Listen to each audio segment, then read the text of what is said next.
Hey, it's called democracy, but you know as well as I do, we were voted in to reinvigorate the extractive sector, the fisheries sector, and other sources of potential export-led wealth. I've led with my chin. I accept that every day I seem to attract new bouts of negative attention, but I see it as political theatre. Also, though, I note the FastTrack legislation, right? That has become very, very much, and you, as part of that, become very much a focus of political opposition. I see Professor Alexander Gillespie, Professor of Law at the University of Waikato, has just had a piece saying it's a threat to democracy, a piece he published in The Conversation, but of course RNZ slavishly republishes. And also, Minister, there have been suggestions that you have been having unminuted or unrecorded meetings with people who may benefit from that fast-track policy. Yeah, no, I definitely needed to tidy up my bookkeeping, but no one should doubt who's listening to your show. I'm paid to meet on a regular basis investors, stakeholders, communities who actually want to turn around the fortunes either of their households, their regions, or the nation. And fair cop, there was a wee bit of a cock-up in my office, but... hang on, let's just clarify. I want to clarify it. So you have had lunches, private lunches, with people and told them put in a fast-track application? I've done more than that. Okay. I've said publicly on your show and various other media outlets, if you are a New Zealand business and you feel you could fit the criteria, deal directly with Minister Chris Bishop and write a letter. That's what I want New Zealanders to do. So it's kind of an open for business message you're sending. Yeah, well, perhaps a bit like you now and again, or your listeners, you do bump into people either coming back from Australia or international potential investors, and they're puzzled as to whether or not can you ever get anything done in New Zealand, and are we open for business? Now, well, that's a banal thing to say. Of course, we're open for business, but mate, there's 270 odd billion. That's the scale of our debt as the Crown. I don't know, 500 plus billion is the scale of our overarching debt when you look at private as well. We are in challenging circumstances. Unless we're going to use our natural resources to create jobs, boost exports, make ourselves more resilient, why is it more a superior approach to rely on the rest of the world when we've got minerals needed for the decarbonisation journey under our feet, but we've got all these munchkins who fear that Papatūānuku is going to be disfigured if we start digging up less than 1% Jeffrey of the Palmer's telling us this is a threat to democracy. It's dangerous. It's Muldoon and think bigism. It's the end of the world.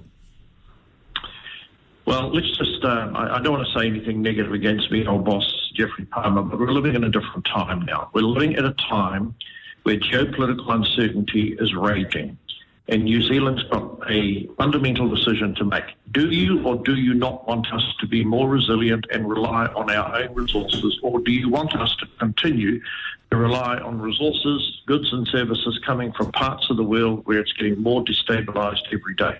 I plump for us becoming more resilient and using our own resources. I support the notion that ministers should be in a position of considerable influence in the law. That's why I supported the fast-track legislation. I already hold that responsibility as a fisheries minister. I held that responsibility as the steward of the $3 billion provincial growth fund in the past. So this catastrophization, this demonisation that politicians ought to be stripped of any decision-making power, handed over to judges who are never accountable, and a whole bunch of other Pharisees and Brahmins who sit on these environmental committees that allocate consents, who never stand for office, never held accountable, and we don't even know their names yet. They're frustrating the development of the country. Well, if you want that, you go and campaign for it. I campaign against it. All right. And you're just going to improve your diary keeping and your notification, but you're not apologising for having lunch with people. No, not at all. In fact, I've been very proactive with this diary thing. I mean, originally just simply mad on telling everyone what we were all doing, etc. I mean, I don't want to talk about her. My day's likely to be blighted as it is with mentioning her name. Mm.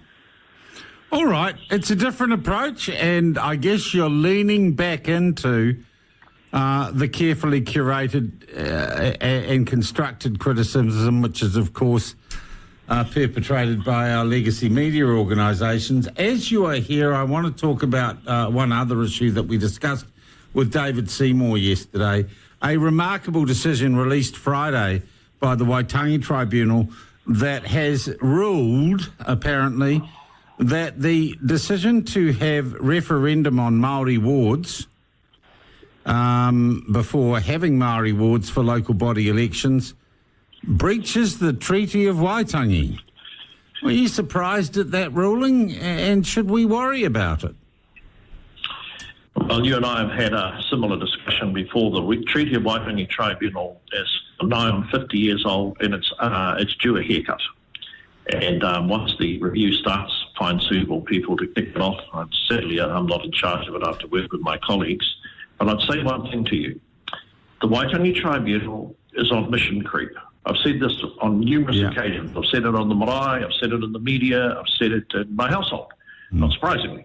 And that mission creep means that they're now elevating their role to something akin to the House of Lords, that they have the moral authority or legitimate authority in their view to gainsay everything that we campaigned on.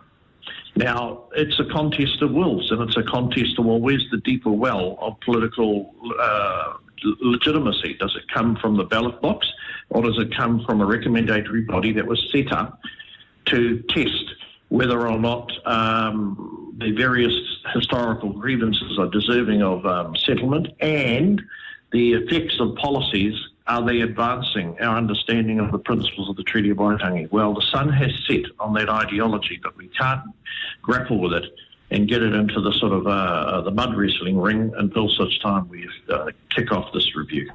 I hear you. Blackpool tomorrow, how many people do you expect to turn up? Oh, there'll be scores of people there, mate. The coast is excited. They know, unlike the Aussie budget last week, I'm not arriving with a big check, but they know, number one, we're going to simplify the consent process to go mining. They're going to have a one-stop shop for mining. You know, we mine less than 1%. Less than 1% of the Docker State, and half the Docker State is not really Docker State. It's overrun by rats and weasels, and the greenies don't even know how to look after it. I don't understand why they don't want resources and other mineral endowments to be developed, a portion of which can then go back into improving the Docker State. And sure, if a couple of critters go west in one location, but the overarching population is tarted up in another location. I mean, I was very, very disappointed in this crowd, the wildlife, because I used to work slightly in the past, with them. And they used to be quite pragmatic and understand that industry has to be the engine of growth. But the young lady who's running the joint, I think Kayla is her name, she used to work with Miss Marple, otherwise known as Eugenie Sage, so her hands aren't clean on all this green activism. All right. But you'd say to them, turn up, be peaceful, protest if you want, that's democracy. I have to, of course. Don't get extreme. And I'm the sort of guy, I don't want to sound arrogant, but, you know, if you prod, I push. Yep. I hear it. Have a great day in Blackpool on the coast tomorrow, Shane, and I thank you for your time this morning. Kia ora, platform people. Bye.